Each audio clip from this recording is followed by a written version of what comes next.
যদি বাংলাদেশ থেকে ঘুষ যায়, দুর্নীতি যায়, তাহলে পরে ইনশাআল্লাহ সকল প্রকার এই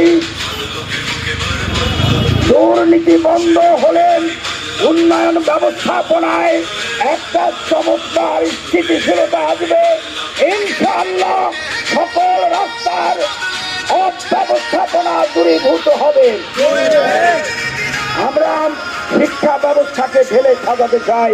আমি একজন শিক্ষক হিসেবে বলছি, জামাত ক্ষমতায় গেলে পরে এমএ পাস করবার পর, কামিল পাস করবার পর একটা ছেলেকে শুধু সার্টিফিকেট দেওয়া হবে না, একটা ছেলে বা মেয়েকে সার্টিফিকেটের সাথে পাওয়ার জন্য উপযুক্ত একটা চাকুরির নিয়োগ পত্র তাকে দিয়ে দেওয়া হবে।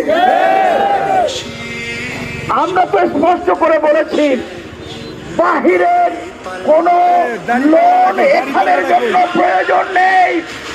যদি এখানকার গরিবী হালত দূর করবার জন্য আমার দেশে যে ডাকাত ব্যবস্থাপনা আছে, এখানকার এই ডাকাত ব্যবস্থাপনাকে শুধুমাত্র যদি সংগ্রহ করা যায়, যদি সঠিক ন্যায় ইনসাফের সাথে বন্টন করা যায়, তাহলে বাংলাদেশে আগামী 5 বছরের মধ্যে কোন গরিবকে যাকাতের অর্থ নেওয়ার মতো কাউকে পাওয়া যাবে না।